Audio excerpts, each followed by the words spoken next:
pessoal, tudo bem? Hoje a gente vai falar sobre um assunto que não é um assunto tão comum, tão corriqueiro, mas que gera muita dúvidas nos pais, que é o nistagmo.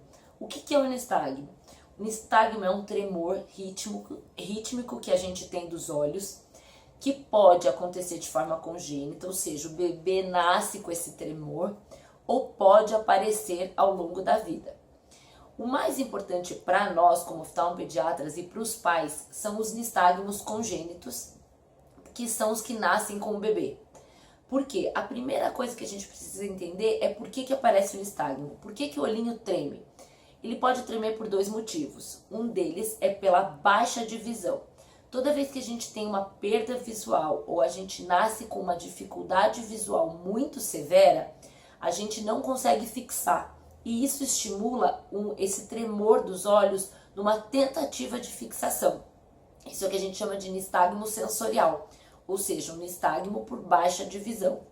Então, toda vez que um bebê tem esse tremor, a primeira coisa que é preciso avaliar é se tem algum probleminha que esteja gerando uma dificuldade para essa criança enxergar. E por isso ele está desenvolvendo esse tremor. Além dos nistagmos sensoriais, a gente tem o nistagmo que é chamado nistagmo motor congênito, que a criança tem um desenvolvimento visual, às vezes não 100%, porque o tremor não permite com que a visão chegue em 100%, mas não tem nenhum problema que gere uma baixa de visão. É simplesmente um olho que tem uma alteração motora e a criança não consegue controlar os músculos extraoculares, que são os músculos que fazem os olhos se mexer. Então o olhinho treme. Essa criança muitas vezes adota algumas posições da cabeça, por exemplo, gira a cabeça, levanta o queixo. São posições que muitas vezes melhora a visão da criança, porque ou o tremor diminui ou ele para. São as posições de bloqueio que a gente chama.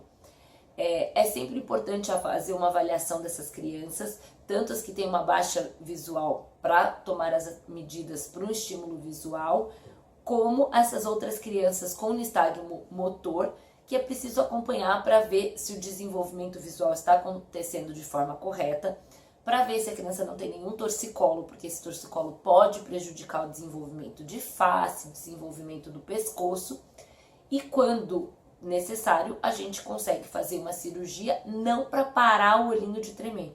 Isso é uma pergunta que eu recebo muito. Tem como operar o nistagmo? Não tem nenhuma cirurgia muito efetiva para parar, para curar o nistagmo. A gente não consegue fazer com que o olho pare de tremer. A gente tem algumas cirurgias que conseguem nos ajudar a melhorar um pouco. Uma opção que a gente pode é aplicar botox nos músculos, que fazem com que os músculos fiquem paralisados, e aí o olho não treme, mas o olho também tem uma dificuldade para mexer. E o que a gente mais consegue operar são essas posições de cabeça, porque aí sim a gente consegue fazer uma cirurgia para reposicionar os músculos, para que na posição reta o olhinho fique sem tremer ou que tenha um tremor menor. Mas no geral o nistagmo é algo que a gente não consegue tratar nem com cirurgia, nem com tampão. Ele é um problema neurológico que requer mais um acompanhamento, principalmente da parte visual. Acho que sobre o nistagmo era isso.